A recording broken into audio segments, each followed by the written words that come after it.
Well, salutations and welcome to not the farm, not the fitness center, but my new gym that I joined. I have so many things to share with you as we review weeks 21 and 22 of my journey with Mounjaro.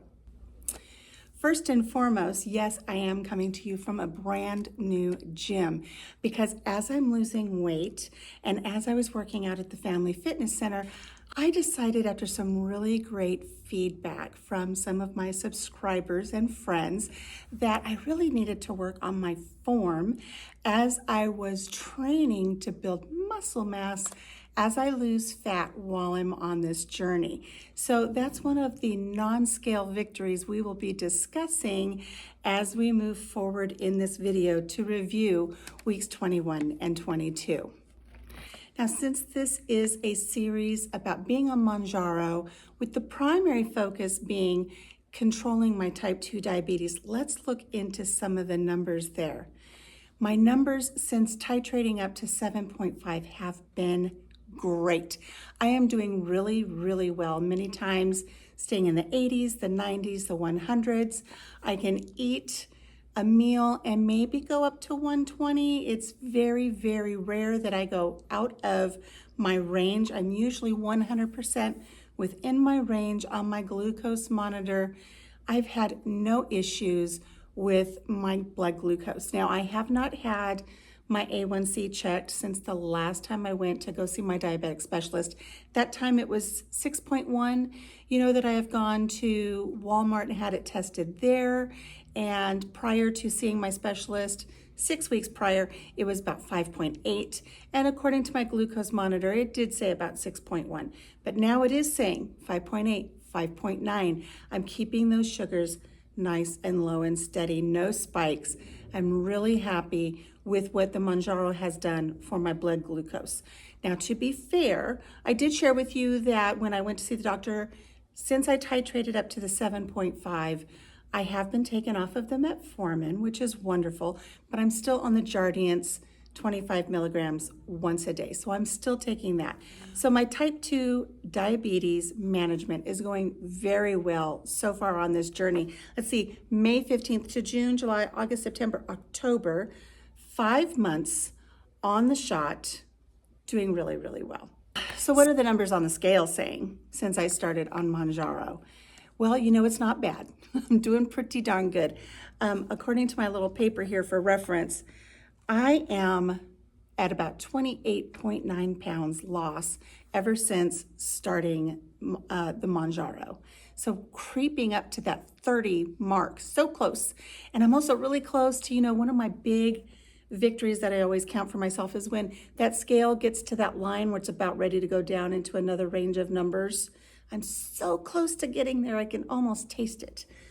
I've also lost about 26 inches, which I find amazing. Just 26 inches of fat melting off my body. It's very important for me to remember when I look at some of the scans that I take, and I'm going to share the scans as we talk about things moving forward here. Sometimes I get a little dejected when the numbers don't move on the scale, or maybe they're not moving appropriately on the scans that I take, but I have to remember every week I am improving, regardless of what the numbers say, regardless of what the scans say. I know I'm improving every single day, that I'm putting the effort in to myself. So according to the scale and the scans that I'm taking, I have lost 7.3% of my body fat.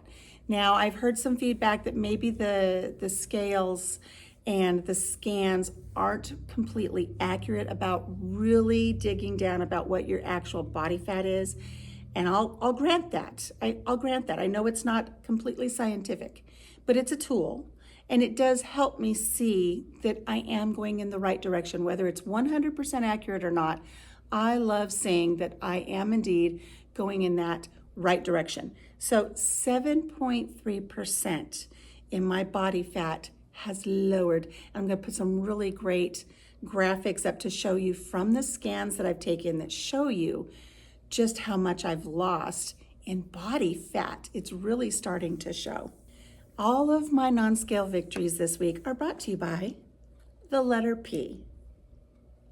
So victory number 1 is, as you can tell by the background here, I am at a new location for exercising. I have taken the step to hire a personal trainer. And it is amazing to do an exercise and know that you're doing it, but question, are you doing it correctly? And to have a personal trainer say, no, roll those shoulders back, put your chest up, squeeze between those shoulder blades, work these muscles when you do a squat instead of these muscles, and your knees won't hurt so bad. I'm really learning a lot, even though I'm only a few weeks into this journey here at this new gym. If you're concerned about losing muscle mass, which is really a really big side effect when you're on Mounjaro, is not only do you lose fat, but you lose muscle mass, and that's really something I wanted to prevent. I've already lost a lot of muscle mass after chemo and the COPD and the new diabetes diagnosis a few years ago. I mean, I really let myself go, and I know I lost a lot of muscle mass. So I really want to regain that. I want to be happy and healthy as I go into my 60s and 70s and heaven allow the 80s. So I'm working on building up that muscle mass. So the one thing I want to say is if you're on Mounjaro or any other GLP-1 medication to get control of your diabetes and lose some weight, you've got to take a little bit of that disposable income and spend it on yourself. You are worth it. Let me tell you, I could come here an entire year with training and it will not add up to what one night in the hospital cost me when I was almost in a diabetic coma. So you need to invest in yourself that way. Invest in yourself for your health and longevity, and don't hand it over to the emergency room. That's all I'm going to say about that. So on scale victory number 2, pants. You know, all last year, I didn't wear pants. I wore dresses, I wore nightgowns, I wore sweats, but I didn't wear pants. And that's because none of my pants fit me anymore. I had one pair of fatties left, and I was wearing those up until I decided I couldn't wear pants anymore. They were size 22, 24, 24, 26 maybe. I don't know, they were big. They were big for me. They were big for this little 5'2" structure. I had to take my son to the dentist the other day, and while he was waiting to be seen, I went over to a little clothing boutique and I started looking through their clothes, and a pair of pants jumped out of the rack at me because they were so unique and so beautiful and so, I don't know, is bizarre the word that I want? I don't know. They were pretty. They were pretty. I took them off the rack and they were a size 16. And I thought, I don't know if I can fit in these. But they were just so unique, I really wanted to have them. And they still had the original price tag on them. The original price tag from a boutique was $129. And I've never spent $129 on a pair of pants. But at this little specialty resale boutique, they were $23.99. So I took a shot, I took the risk, and I went to the fitting room, which any of you who have ever been on a weight loss journey, you know that is just like crushing to the soul to go to a fitting room, because then, you know, those mirrors don't lie. And do you know those pants fit me? Size 16. From size 22, 24, 24, 26 to a size 16. And we're not talking about like the stretchy jeggings. These are jeans. And they went right up and they buttoned, oh my gosh.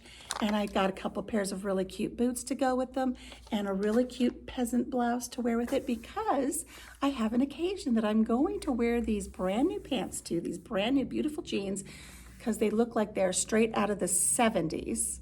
And my sister and I are going to a concert next month, and we're going to go see my teenage idol, Sean Cassidy, in concert. And what better pants to wear to a 70s icon concert than some really cool 70s embroidered, really cool looking 1970s pants. I cannot wait to wear them. So that is non-scale victory number 2.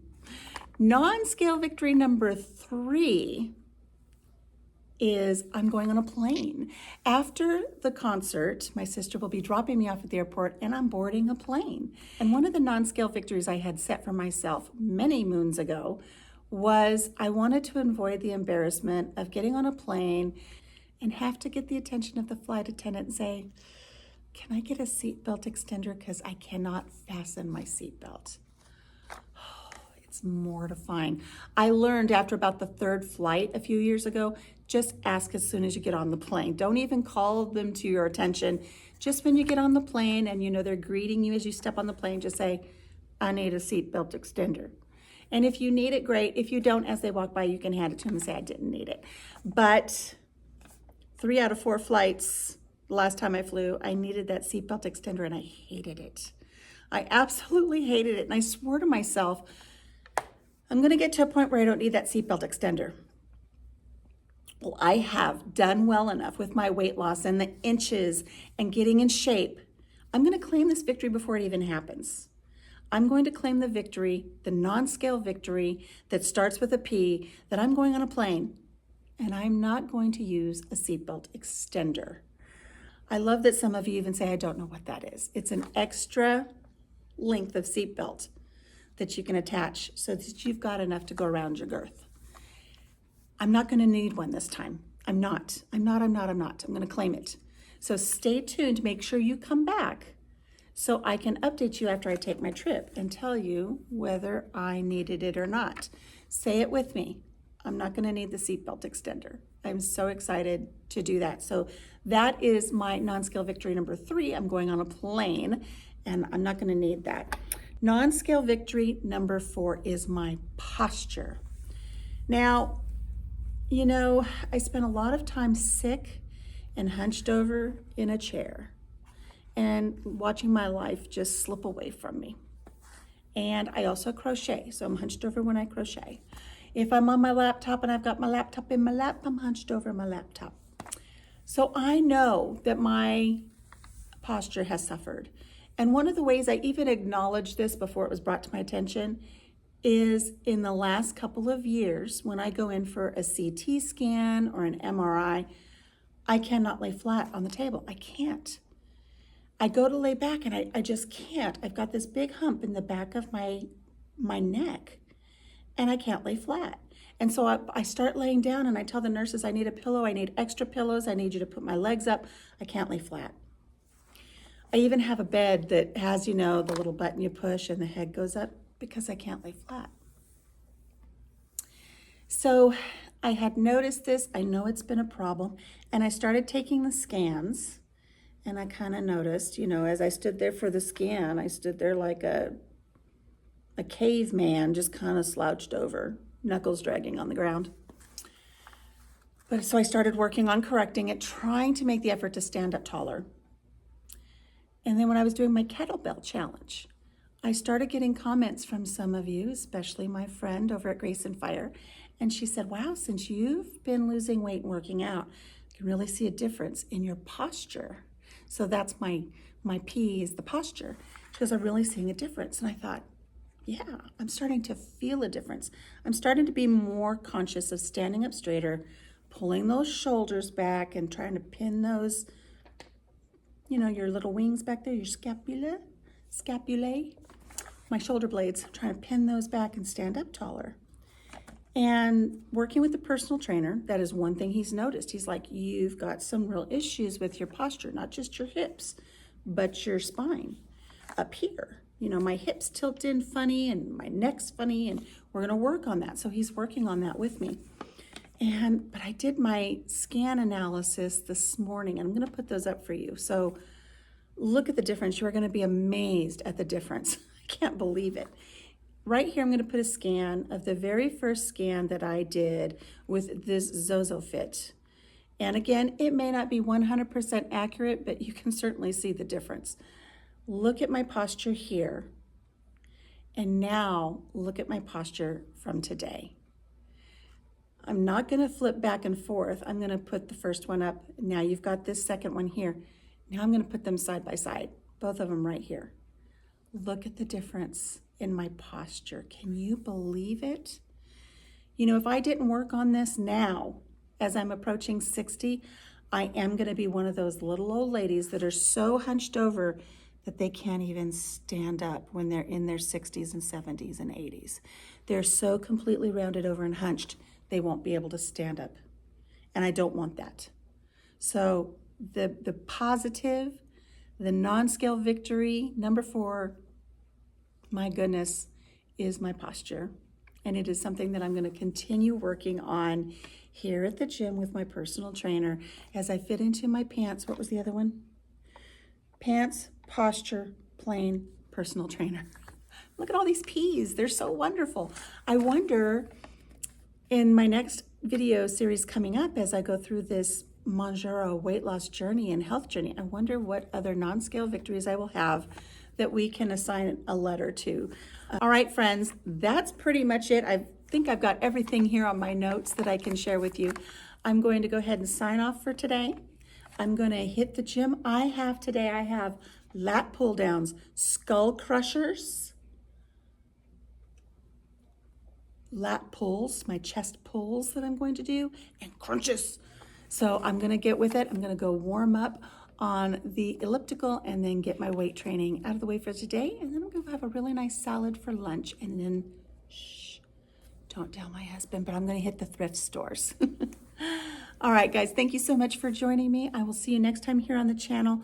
If you haven't subscribed already, please do so. If you know someone who needs a few tips on their personal journey or just some encouragement with their journey with diabetes and weight loss control, please share the video with them. Don't forget to give me a thumbs up. And check back next time when I give you an update on weeks. What weeks will we do next? What are we doing? Next week will be, or next time will be weeks 23 and 24, which will be, gosh, I think a full 6 months. So until I see you then, make sure you take care of yourself, take care of each other, and have a blessed day. And I'll see you next time here on the channel. Bye-bye.